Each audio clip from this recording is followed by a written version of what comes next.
और हालेलुया। मेरे प्रियो, आइए हम परमेश्वर को धन्यवाद दें। उसने फिर एक बार हमारे जीवन में एक नया दिन को देखने का अवसर दिया है, हमें वचन सुनने का अवसर दिया है। हम उसकी महिमा करते हैं। मेरे प्रियो, क्या आपने कभी सोचा है कि आप परमेश्वर के वचन पर क्या विश्वास करते हैं और कैसे विश्वास करते हैं? आइए हम वचन सुने। आप सबों को मेरी ओर से जय मसीह की। यीशु मसीह के अद्भुत एवं सामर्थ्य नाम में आप सबों का स्वागत करता हूं। मेरे प्रियो, रोमियो की पत्री 10 अध्याय उसका 17 पद में लिखा है, विश्वास सुनने से होता है और सुनना मसीह के वचन से। अर्थात अभी जो कुछ भी हम हैं वो हमारे विश्वास के अनुसार ही है। जो कुछ भी हमने सुना और जिस पर हमने विश्वास किया, हम वही हैं। नीति वचन 23 का 7 में हम पढ़ते हैं, क्योंकि जैसा मनुष्य अपने मन में विचार करता है वैसा वह आप है। हालेलुया। हम जैसे विश्वास करते हैं वैसे व्यवहार भी करते हैं और उसका परिणाम भी वैसा ही हम पाते हैं। इसलिए हमें प्रतिदिन सावधान रहना है कि हमें किन बातों को सुनना है और किन पर विश्वास करना है। मरकुस रचित सुसमाचार 4 अध्याय उसका 24 पद में लिखा है, चौकस रहो कि क्या सुनते हो। और वहीं लूका रचित सुसमाचार 8 अध्याय उसका 18 पद में लिखा है, चौकस रहो कि तुम किस रीति से सुनते हो। हमारा सुनना ही हमारे जीवन का निर्माण करता है। हमारा सुनना ही हमारे लिए जीवन लाता है, मृत्यु लाता है, आशीष लाता है या श्राप लाता है। और इसलिए हमारे जीवन में सुनना बहुत ही महत्वपूर्ण है। हम सुन करके उद्धार को प्राप्त करते हैं, सुन करके ही आशीष को प्राप्त करते हैं, जीवन को प्राप्त करते हैं और सुन करके ही ज्ञान भी प्राप्त करते हैं और सुन करके ही परमेश्वर को भी हम पाते हैं। उद्धार की बातों को हम सुन करके ही हम पाते हैं। हालेलुया। इसलिए मेरे प्रियो, हमें किन बातों को सुनना है हमको जानना बहुत ही जरूरी है। हम मत्ती रचित सुसमाचार 13 अध्याय में हम पाते हैं, यहाँ पर बीज बोने वाले का दृष्टांत यहाँ इस प्रकार लिखा है, एक बीज बोने वाला बीज बोने निकला। बोते समय कुछ बीज मार्ग के किनारे गिरे और पक्षियों ने आकर उन्हें चुग लिया। कुछ बीज पथरीली भूमि पर गिरे, जहाँ उन्हें बहुत मिट्टी न मिली और गहरी मिट्टी न मिलने के कारण वे जल्द उग आए, पर सूरज निकलने पर वे जल गए और जड़ न पकड़ने से सूख गए। कुछ बीज झाड़ियों में गिरे और झाड़ियों ने बढ़कर उन्हें दबा डाला, पर कुछ बीज अच्छी भूमि पर गिरे और फल लाए, कोई 100 गुना, कोई 60 गुना और कोई 30 गुना। जिसके कान हो वह सुन ले। हालेलुया। मेरे प्रियो, इसका अर्थ क्या है? बीज परमेश्वर का वचन है और भूमि हमारा मन।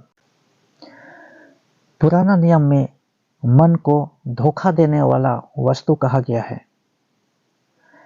यिर्मयाह की पुस्तक 17 अध्याय उसका 9 पद में हम पढ़ते हैं, मन तो सब वस्तुओं से अधिक धोखा देने वाला है। इसलिए मेरे प्रियो, किंतु नया नियम में इसे एक भूमि की संज्ञा दी गई है। जब हम मन फिरा लेते हैं, हमारा मन परमेश्वर के वचन को रखने का जगह होता है। परमेश्वर का वचन को हम ग्रहण करते हैं और मन से ही हम विश्वास करते हैं। इसलिए आइए हम देखेंगे इस दृष्टांत का क्या अर्थ है। मार्ग के किनारे के वे हैं जिन्होंने विश्वास किया। तब शैतान आकर उसके मन में से वचन उठा ले जाता है कि कहीं ऐसा ना हो कि वे विश्वास करके उद्धार पाएं। चट्टान पर के वे हैं कि जब सुनते हैं तो आनंद से वचन को ग्रहण तो करते हैं, परंतु जड़ न पकड़ने से वे थोड़ी देर तक विश्वास रखते हैं और परीक्षा के समय बहक जाते हैं। जो झाड़ियों में गिरा, यह वे हैं जो सुनते हैं पर आगे चलकर चिंता और धन और जीवन की सुख विलास में फंस जाते हैं और उनका फल नहीं पकता। पर अच्छी भूमि के वे हैं जो वचन सुनकर भले और उत्तम मन में संभाले रहते हैं और धीरज से फल लाते हैं। हालेलुया। मेरे प्रियो, यहाँ पर 4 प्रकार की भूमि ये मन को बतलाता है, अर्थात कि मनुष्य को। 4 प्रकार के लोग होते हैं परमेश्वर के वचन को सुनने के विषय में। कई लोग परमेश्वर के वचन को सुनते हैं और ग्रहण तो करते हैं, किंतु जीवन की सुख सुविधा, जीवन की चिंता और कई प्रकार के सुख विलास की वस्तुओं में फंस जाने के कारण परमेश्वर का वचन उनके मन में जगह नहीं पाता है, बढ़ नहीं पाता है। और इसलिए हम लोगों को परमेश्वर का वचन जब सुनते हैं विश्वास के साथ ग्रहण करना है। हालेलुया। इसलिए हम पढ़ते हैं याकूब के पत्र 1 अध्याय उसका 21 पद में, इसलिए सारी मलिनता और बैर भाव की बढ़ती को दूर करके उस वचन को नम्रता से ग्रहण कर लो जो हृदय में बोया गया और जो तुम्हारे प्राणों का उद्धार कर सकता है। हालेलुया। परमेश्वर के वचन को हमें विश्वास के साथ ग्रहण करना है, नम्रता के साथ ग्रहण करना है। इसलिए मरकुस 4:24 में हमने देखा कि चौकस रहो कि क्या सुनते हो। लूका 8:18 में हमने देखा चौकस रहो कि तुम किस रीति से सुनते हो। इसका अर्थ है कि हमें परमेश्वर के वचन को नम्रता के साथ में सुनना है और विश्वास करना है और फल लाना है। हालेलुया। जो अच्छा फल लाते हैं वे लोग परमेश्वर के वचन में बढ़ते चले जाते हैं, उद्धार पाते हैं और परमेश्वर की इच्छा के अनुसार चलने के द्वारा परमेश्वर के काम आते हैं। हालेलुया। मेरे प्रियो, यशायाह की पुस्तक 43 अध्याय उसका 7 और 21 पद में लिखा है, मैंने इस प्रजा को इसलिए बनाया है कि वे मेरा गुणानुवाद करें। हर एक जो मेरा कहलाता है मैंने इसे अपनी महिमा के लिए रचा है। मेरे प्रियो, आप जो परमेश्वर का वचन सुनकर के ग्रहण करते हैं, परमेश्वर के काम में आते हैं, परमेश्वर ने हमें किस उद्देश्य से बनाया है, ये मैटर करता है। ये बात बहुत महत्वपूर्ण है। परमेश्वर ने हमें इस संसार में इसलिए नहीं भेजा है कि हम यहाँ पर शारीरिक कामों में व्यस्त रहें, किंतु परमेश्वर का मुख्य उद्देश्य हमें बनाने का है, वो यह है कि हम उसकी महिमा करें, उसकी आराधना करें। हालेलुया।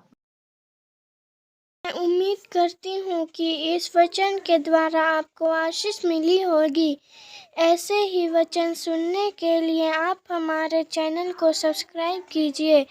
आप कमेंट करके प्रार्थना निवेदन भी भेज सकते हैं, हम आपके लिए प्रार्थना करेंगे। मिलते हैं अगले वीडियो में। प्रभु आपके साथ रहे। जय मसीह की।